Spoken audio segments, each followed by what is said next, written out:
Hi everybody, I hope you're doing well. I was just looking over some of the information, the research that Star Child 2009 is doing on the blood analysis and DNA analysis on the Israelites. And what she's been doing, because she's just like myself, she has heard all of the rumors that we are reptilians and we're this and we're that and we're evil, and so anyway, she went on the search quite a few years ago, and so she's got a huge body of research.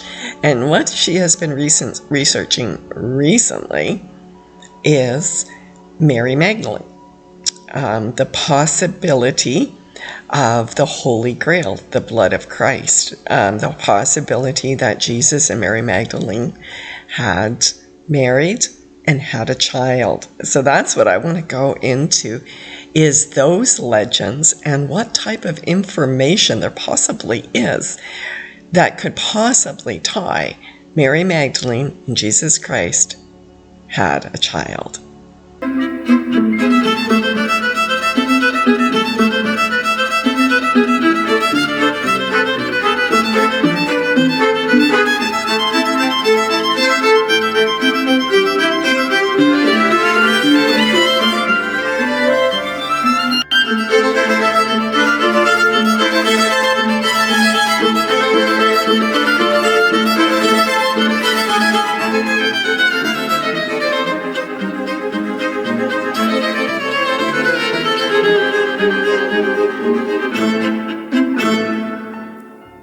So let me tell you a little bit about Mary Magdalene, of what I found through a lot of different ancient resources about her. These are some of the oldest paintings depicting Mary Magdalene, which I find is to be really interesting. Take a look at this. This is a skull here, and there's this cave she's in, and you'll see that there's a lot of these paintings that depict her in this cave, and with the Holy Chalice is always in the paintings. She's always got these are the oldest paintings. We've got the Holy Grail. They always depict her in reading and study, and they always depict her as blonde, red, almost a redhead, or redhead, very redhead. Here we go. Here it is again. Also, I want you to take a look at this area. You're going to find that they a lot of times depict her in a maternal way. Here we go. The Holy Grail. Again, let's get a look at this one. We got a lion on here. Isn't that interesting? Just everything about it I find to be extremely fascinating. We find that out of all of the people that are spoken of in the New Testament, she is the most referenced. And she's usually always the first one. That is, her name is always in the first when it comes to women. And a lot of times she is the first one. She's the first one that came and discovered Jesus. Like, she is, see again, here we got this. The Holy Chalice, or the Holy Grail. She's carrying the Holy Grail. And here, look at this picture. We got her breast out. We got the cross. We got a belly. We got a pregnancy.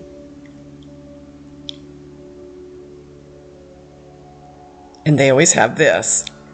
And that comes into one of the legends, or actually not even a legend, I guess, that happens in Scotland, where they have a legend that she went there at the end and was executed, and she had her head chopped off. And that's why you're going to find in a lot of the pictures will have her with a skull. Here, there's a skull right here. You see, you got the Bible, so she studies, she's loves Jesus, right? And then we got children over there. That's the way they symbolize her. So here we go. She was beheaded. If you go by those. But again, showing the breast, showing maternal. The one that was beheaded was called Martha, and she was supposed to be a virgin, but she was a patron saint of mothers. I don't know how you get the two together, but here we go again. So this symbol, here we go. The Holy Grail. She was executed. The Bible, the cross, and they make her look pregnant, always. And then there are some of the Madonnas that they say were not of Mary and Jesus, but were of Mary Magdalene and their daughter Sarah, if you go by the legends. So one of the legends talks about Mary Magdalene living in a cave, coming to France and living in a cave in France, and I thought this was rather interesting. It said that she came with Joseph of Arimathea and another Mary, and they came in a boat, and actually there was 3 women, and they came in a boat without any oars. And it said that she lived out her life. She had converted the royalty to Christianity. She had preached the good news of the kingdom during this time, and they had given her the recognition of being a saint, Saint Mary Magdalene.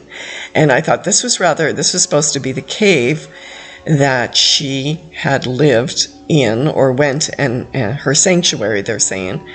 And so the pictures that we're seeing right here are the cave that Mary Magdalene was supposed to go and pray in. So now they've got this church. But I want you to take a look at this cave. As you guys know, if you've looked through my research, you know that I have looked into mudfloods and Tartaria and all of this stuff. I think this is rather interesting because Mary Magdalene would have escaped around 30s, kind of. So there was something that happened. We know that Josephus wrote about people seeing Jesus in the air coming, depicting the Armageddon scene, and that was in 70, I think it was, 70 or 68 CE. So by this time, Mary Magdalene and all of the people would have fled the Jerusalem area. And look at this. This is not something that they built. They don't go in and then start building and doing brick and doing this kind of stuff, guys. Like, this is just not what they do. You don't do this. This is was a melted building.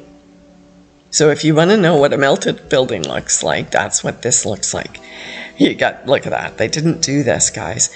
So possibly, my thought is, as we are looking at this cave, there's another entrance to the cave. Look at this. They're calling this a cave. I wish I could get this larger, but it won't allow me to get it larger. But as you can see, there is cobblestone stairs. There seem to have been some other stairs here. You can see this was something much more significant in here. And all the holes. This, when you start to look through mudflies, you're going to find, I'm just sort of stopping here at this point so you can see what I'm talking about. So I'm assuming that when Mary Magdalene came and lived in this cave, it wasn't a cave, it was a castle of some sort. It was some magnificent, here's a better, to look at the size and see how you can see this in here. Didn't really bring it up any closer, but see what I'm saying? Like, this was a melted building in France that, here's another. Look at that. Okay, so you get my point. Something happened. I'm assuming that Mary Magdalene was not in this cave or in this castle when this happened. And possibly, are we looking at like when they say that things will melt on the earth? We find this all over the world. This is a very common thing. But this was supposed to be, why I'm pointing this out, this is supposed to be a cave that she lived in, Mary Magdalene lived in. So I'm assuming she didn't live in this. I'm assuming she lived probably more like this, wouldn't you think? That is probably maybe a front of a larger castle than this, so when it started to melt, it looked like a mountain, or it could have been by a mountain, the castle, which they did very often, so I'm assuming when Mary Magdalene lived in this castle, or lived in this cave, if it was Mary Magdalene, but they seem to have a lot of evidence at the time. And we are looking through the past, and you've got to use your discretion when you're looking through the past of what is real and what isn't real. But there are some pretty interesting stuff surrounding the relics that they have at that time, at that place, around this place, that they believe are of Mary Magdalene. So in France, there's this Mary Magdalene Basilica that they have a bunch of relics that they say are of Mary Magdalene, and I thought this was rather interesting.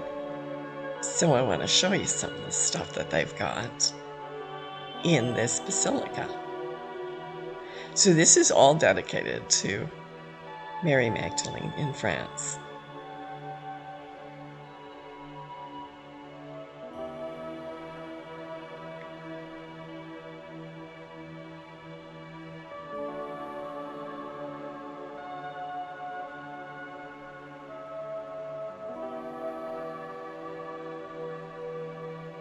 Magnificent. I mean, all of these century-old castles and medieval things were just absolutely amazing. We know that this was after Christ's death.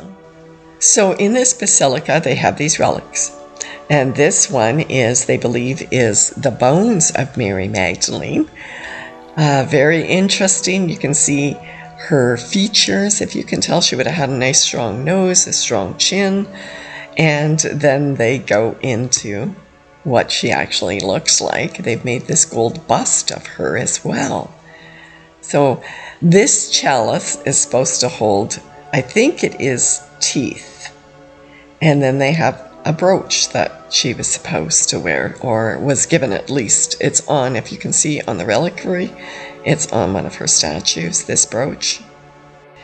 The legend has it this child, Sarah, married into the royal bloodline of the Merovingians.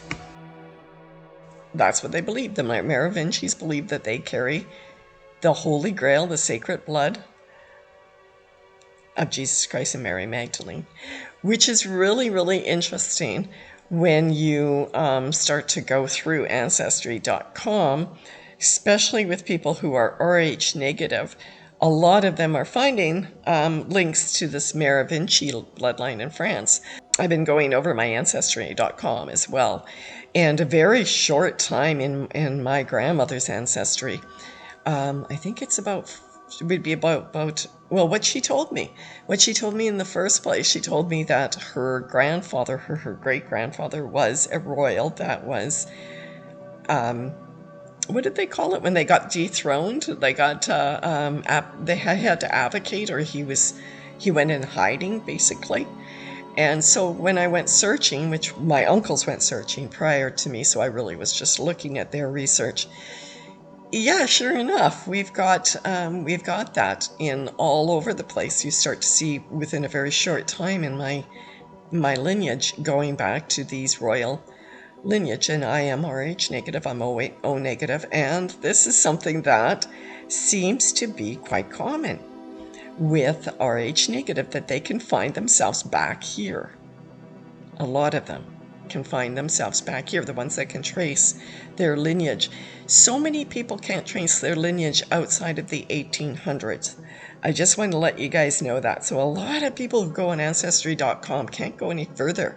I think that has a lot to do with the orphan-trained children, the displaced children. I think that's why. But for some reason, the Rh negative can trace, go back. Mine can go back to my lineage. I was able to actually go back to a king of Israel, they called it, around the 1st century, which is, when was that? It was about 11 something.